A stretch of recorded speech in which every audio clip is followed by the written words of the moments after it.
And it's all because we did the research the right way. Believe me, NIH would never, ever have put their reputation, integrity, and respect on the line if they hadn't have seen not only the quality of the work, but the quality of the journals in which we published, including the #1 ranked journal in nutrition, agriculture, food chemistry in the world, according to Reuters. And that was the Journal of Agricultural Food Chem. When we published that paper in those most difficult of journals to get published in, that made a profound impact on their willingness to use U.S. taxpayer dollars to start studying this fruit and to try to understand also why is it that a company like Monavie is growing that fast. There had to be something out there, because I've been at this for over 30 years.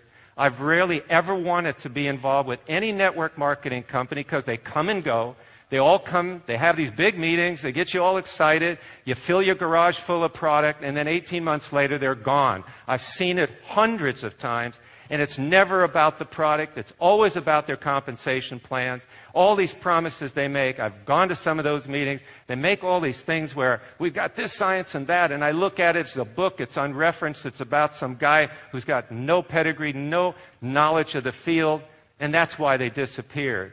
So you can understand my skepticism when Dallin calls me and says, I have a network marketing company and I need this acai. We've looked at the research you've been doing. This is terrific. Can we use it? Can we share this information with people around the world? And I said to Dallin, I have only one thing to ask you. And this is out of my frustration knowing the network marketing industry. I need your commitment to support science. If you're willing to do that, you can have all this research that I've spent nearly 15 years working on. You know, Dallin, I want to say this publicly, and I want to say it with the cameras running and everybody around the world hearing it. I am honored to work with Monavie. You kept your word. I have never worked with a company, and I've worked with over 500 companies in the nutraceutical industry in 55 countries, and you kept your word. And you have been outstanding in supporting the research that we've asked needed to be done on acai and Monavie. Thank you. Thank you. Thank you very much. Thank you. Thank you.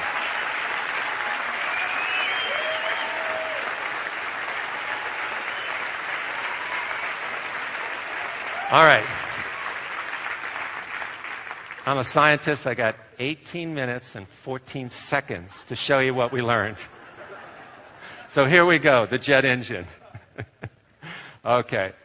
The first thing we knew when we started was, yes, antioxidants were important. There are today over 250,000 papers published on antioxidants in the scientific literature.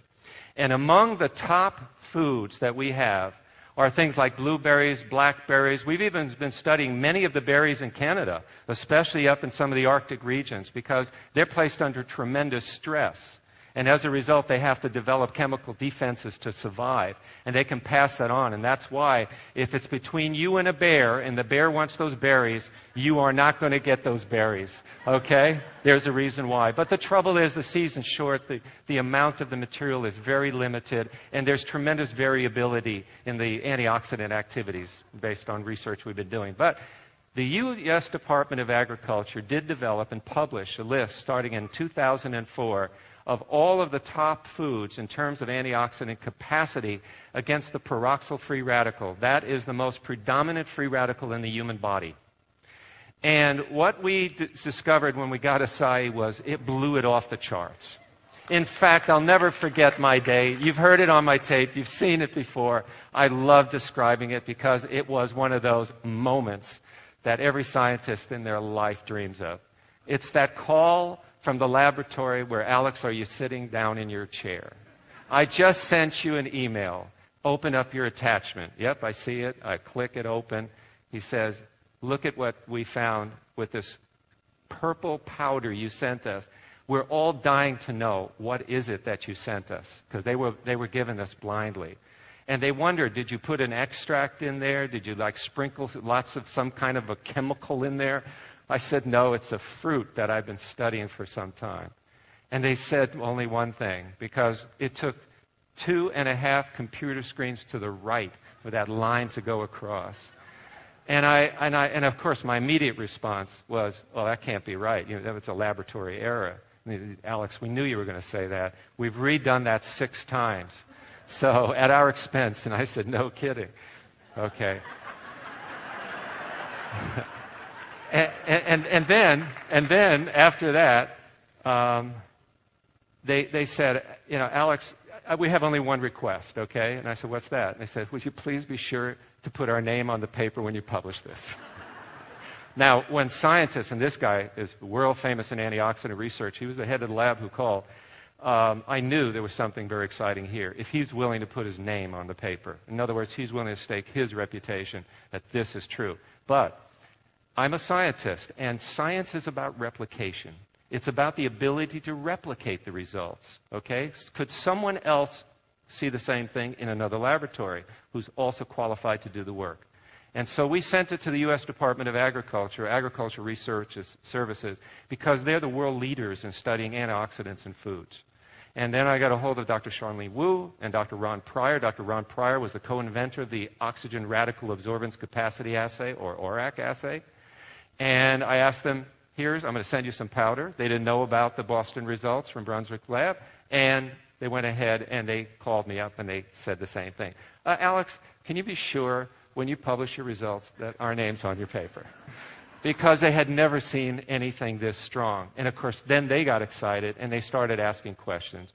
And I said, gentlemen, I don't have a lot of answers right now, but I know we have something extraordinary here that's worth studying.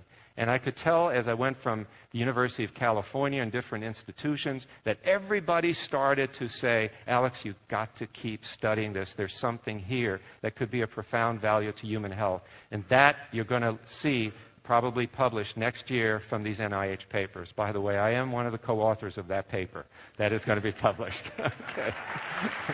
All right.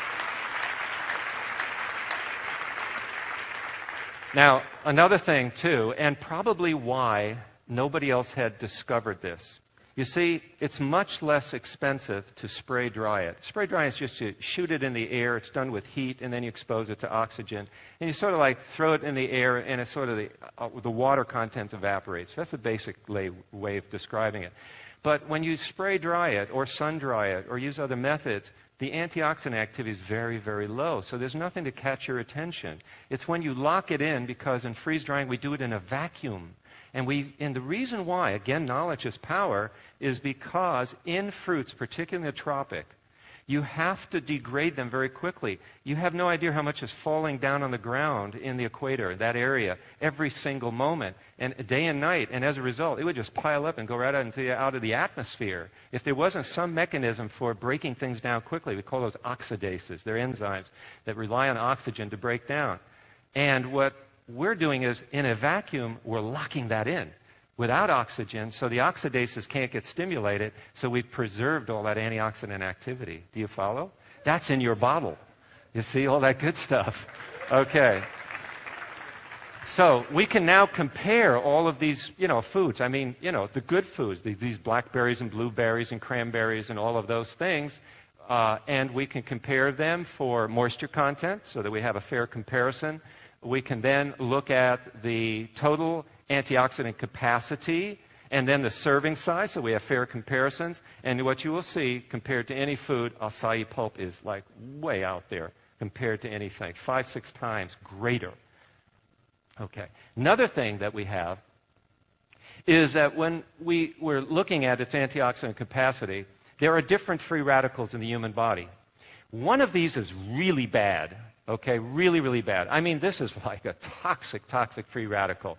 And when you talk about diseases and things like that, it's always there. There's a lot of this being produced every waking second. And that is the